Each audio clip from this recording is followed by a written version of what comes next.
માધવપુરના મહારાજનું આવું અપમાન અનર્થ અને અપરાધ છે આ. બોલ કોણ છે તું? બોલ.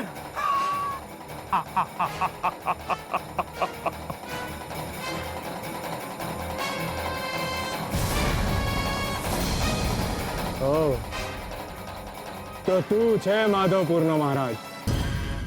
આ રાજ્ય પર તારી સત્તા ચાલે છે? આ તો રાજ્યનું અપમાન છે.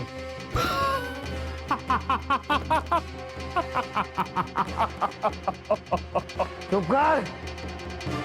તું જે પણ હોય તે ચૂપ કર.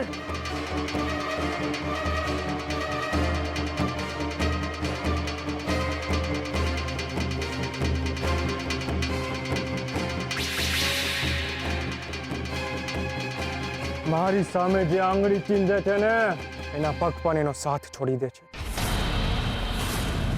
અને તું સાવ નક્કામો અને સાવ નમાલો.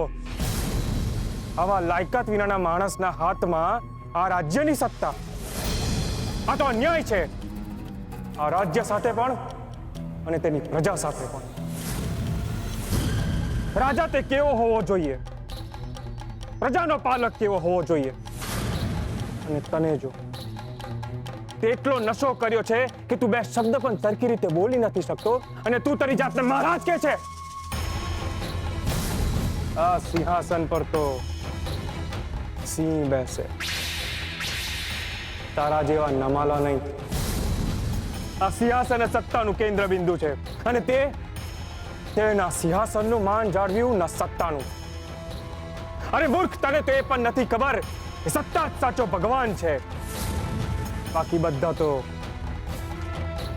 નિર્જીવ અને નિસ્તેજ પૂતળા. અજ્ઞાની છો તમે લોકો, ખોટું બોલી રહ્યા છો. આ માધવપુરનું સંચાલન કરે છે. આ વાત કેવી રીતે સ્વીકારી લેવાય? આ દિશાહીન અને બુદ્ધિહીન માણસ કઈ રીતે માધવપુર જેવી પ્રતિષ્ઠિત અને સમૃદ્ધ જગ્યાનો સત્તાધિપતિ હોઈ શકે છે? આ જગ્યાની સમૃદ્ધિ, એની પ્રતિષ્ઠા અને એની માટીની મોહક જ મને અહીંયા સુધી ખેંચી લાવી છે. સાવ તેજહીન માણસ અહીંનો મહારાજ? આટલો શુષ્ક માણસ કઈ રીતે રાજ્યનો રાજા હોઈ શકે? આ રાજ્યમાં છેલ્લા 5 વર્ષથી કોઈ દુકાળ નથી પડ્યો. આ રાજ્યની આબો હવાનું વૈવિધ્ય અને તેની લીલોતરી જ મને અહીંયા સુધી ખેંચી લાવી છે. આખો દેશ જાણે છે કે માધવપુરની પ્રજા બહુ જ સુખી છે. નાણાકીય રીતે પણ માધવપુર મોખરે છે. એ સમય દૂર નથી જ્યારે માધવપુર આખા દેશનું કેન્દ્ર બિંદુ બની જશે. હું એ જ જાણવા માટે આવ્યો છું કે અહીંયાની માટીમાં એવું તો શું છે કે આ સ્થળ આવા બે જવાબદાર અને નબળા માણસની સત્તા હેઠળ પણ આટલું સમૃદ્ધ છે.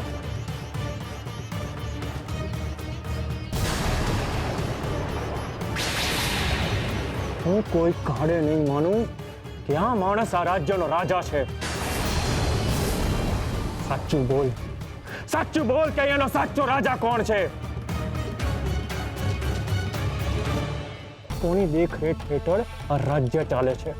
જીભ ચલાવ, નહીં તો થોડીક જ વારમાં તારો શ્વાસ ખૂટી પડશે અને તારી જાત પરનું આધિપત્ય ખોઈ બેસીશ. બોલ. હું સાચું કહું છું, આજ છે માધવપુરના મહારાજ. આમની ઉપર બીજું કોઈ નથી. જો કોઈ છે માત્ર ને માત્ર કૃષ્ણ ભગવાન જ છે. એ કોણ છે? આ કોણ છે? કોનો અવાજ છે આ? કોણ છે આ? આ તો ગોરા ભગત છે. એ ગાય કેવી રીતે શકે? મેં મંદિરના કિવાડ તો બંધ કર્યા છે. મંદિરના કેવાડ બંધ હોય કે ખુલ્લા એને કાંઈ ફરક નથી પડતો. એ તો ગાયા જ રાખશે. ગાય જ કરશે એટલે? ગાંડો ભગત છે અને ઉપરથી ચમત્કારી. કૃષ્ણને પોતાનો ભાઈબંધ માને છે એટલે તો કોઈ એની સામે પડતું નથી. આ રાજ્ય ઈ અને એનો ભાઈબંધ જ ચલાવે છે. હું તો સીધો સાદો મહારાજ છું અને એ પણ કેવા પૂરતો. મારું કોઈ સાંભળતું નથી. બધા કહે છે કે ગોરા ભગતના ભજન સાંભળીને જ આ રાજ્ય આટલું સમૃદ્ધ બન્યું છે. અને તમે મારી પાસે ખોટા આવ્યા. જાઓ, જઈને ગોરાનું ગળું પકડો. એ જ છે આ રાજ્યનો રાજા.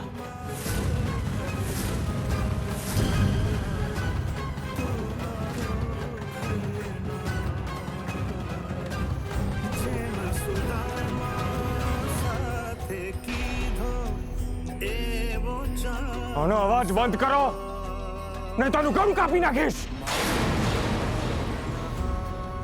જાઓ, તપાસ કરો કોણ છે આ.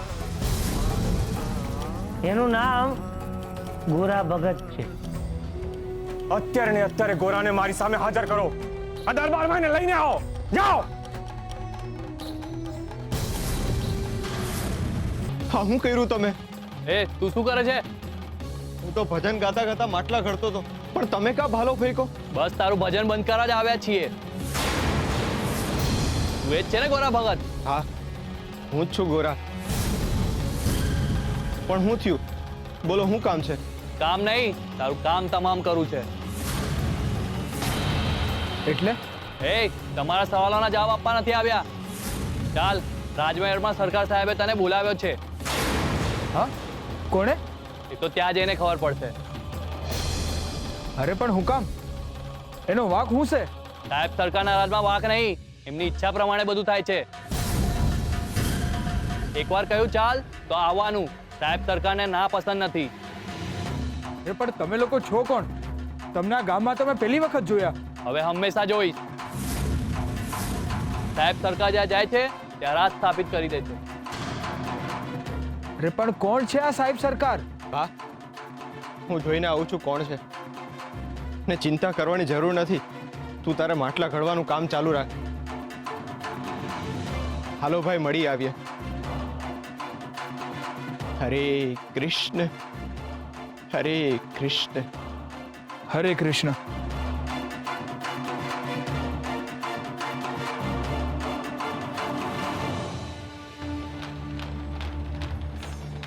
તુલસી વાવ.